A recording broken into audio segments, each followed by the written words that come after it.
Nobody ever said her name out loud. Not in the hostel, not in class, not even in whispers.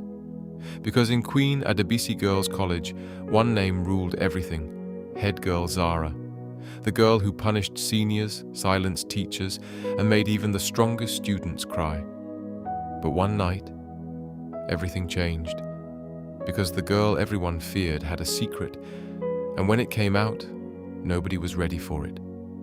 Queen Adebisi Girls College was known for discipline, the kind that made parents proud and students terrified. But everything became different the year Zara became head girl. She wasn't just strict, she was something else entirely. She didn't smile, she didn't joke, she didn't forgive. Her rules were simple. No talking after lights out, no late assignments, no excuses. And if you broke any of them, you paid for it. At first, students thought she was just trying to prove a point, like every new head girl before her. But they were wrong. Zara didn't just enforce rules, she controlled everything. The hostel, the classrooms, even the way girls walked in the corridor. It was like she was always watching, always listening, always waiting for someone to slip. One night, deep into prep time, two girls whispered under their blankets, trying to hold back laughter after a long, stressful day. Suddenly, the door slammed open. "Who is talking?" Zara's voice cut through the darkness like a blade. The entire room froze instantly. You could hear breathing, hearts pounding, fear spreading like wildfire. Zara stood at the entrance, her silhouette tall and still, her eyes scanning the room slowly. "Come out." The girls hesitated. "Now." They stepped forward, shaking. "Kneel, hands up." And for 2 hours they stayed like that, arms trembling, knees aching, tears falling silently. Zara didn't move. She stood there, watching, expressionless. That night nobody slept again. It became normal after that. Punishments, fear, silence. Students began to avoid eye contact with her. Some even changed their walking routes just to avoid crossing paths with her. It didn't matter who you were, junior, senior, prefect. Zara treated everyone the same, cold, controlled, unforgiving. But then, slowly something started to feel off. In the dining hall, while everyone sat in groups laughing, whispering, or complaining about food, Zara always sat alone. No friends, no conversations, just her tray, untouched most times, and her eyes quietly observing everything around her. It wasn't just strictness anymore. It felt like something else entirely. Then came the whispers. "She doesn't sleep at night. I've never seen her close her eyes. She's always awake." At first it sounded like normal school rumors, but then one girl decided to find out the truth. Her name was Amara. Amara was quiet but observant, the kind of girl people overlooked, but she noticed everything. And one night, she decided she wouldn't sleep. She lay still on her bed, eyes slightly open, pretending. Minutes passed, then hours. The room grew quiet. The soft breathing of sleeping students filled the air. Then, at exactly 2:13 a.m., Zara moved. Slowly, carefully, Zara sat up. Amara's heart started pounding. Zara looked around to make sure everyone was asleep. Then she stood up and walked toward the door, and left. Amara waited a few seconds before getting up silently. She stepped down carefully, her feet barely making a sound on the cold floor. She followed, step by step, through the dark corridor, past the lockers, past the staff quarters, her heart beating louder with every step. Zara didn't stop walking until she reached a part of the school no student was allowed near, the old storage building.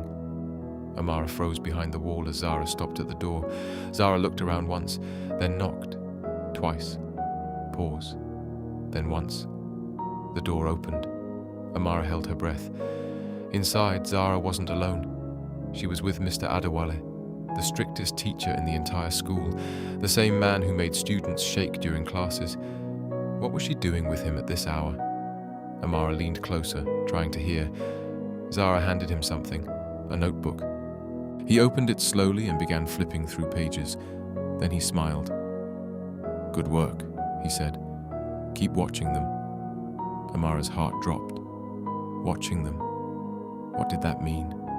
She quickly ran back before she could be seen, her mind racing, her chest tight with fear and confusion. The next morning, Amara told her friends. They didn't believe her. It's impossible. Why would she do that? You're just imagining things. But then, slowly, things began to make sense. Zara always knew who broke rules, even when nobody reported it. Teachers rarely questioned her punishments. She never got punished, no matter what she did. Then someone said it, quietly. What if she's reporting us? The room went silent, and just like that, fear turned into anger. Students began watching her now, observing her the way she had always observed them, every move, every glance, every decision. And then they decided to test it. One night, a group of girls intentionally broke a rule. They laughed loudly after lights out, making sure anyone nearby could hear them. Then they waited.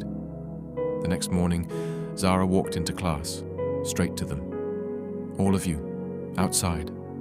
No hesitation, no doubt. She knew. That was all the confirmation they needed. This time something changed. They didn't move. Zara stared at them. I said outside. Still nobody moved.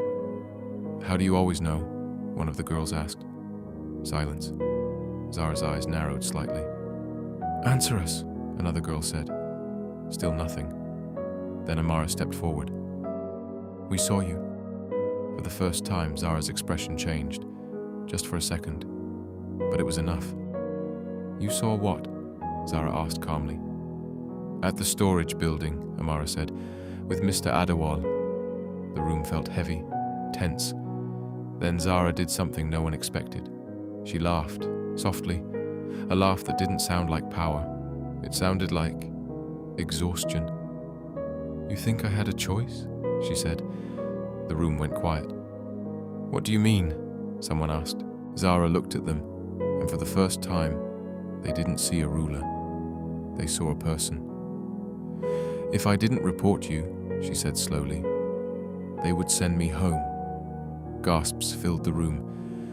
My scholarship would be gone. Everything I worked for, finished. Nobody spoke. You think I enjoyed punishing you? She continued. You think I liked being feared? Her voice cracked slightly. I was surviving. The anger in the room shifted, confusion replaced it. But Zara wasn't done. Mr. Adewale doesn't just want reports, she said quietly. The silence deepened. He records everything. Fear crept into every corner of the room. And if anyone steps out of line, she added, he uses it against them. Now it wasn't just about Zara anymore. It was bigger, much bigger. The students looked at each other. For the first time, they weren't divided by fear. They were united by it. And then something changed. They stood together, not against Zara, but with her. The next day, something shocking happened. The principal called an emergency assembly. Students gathered, whispering, confused. Then the announcement came. Mr. Adewale has been suspended pending investigation. Silence fell across the entire assembly. Shock, relief, disbelief. Some students looked at Zara, but she didn't react. She just stood there, still, quiet, like nothing had changed, but everything had. Days later, Zara stepped down as head girl, not because she was forced to, but because she chose to. I don't want to be feared anymore, she said, and for the first time since she became head girl, people saw her differently. Not as the strict girl who punished everyone, not as the tyrant who ruled the school, but as someone who had been carrying a burden no one could see, someone who made difficult choices just to survive, and in the end, the girl everyone feared the most was the one who had been trapped all along. Sometimes, the person you fear the most is the one fighting the hardest battle you'll never understand.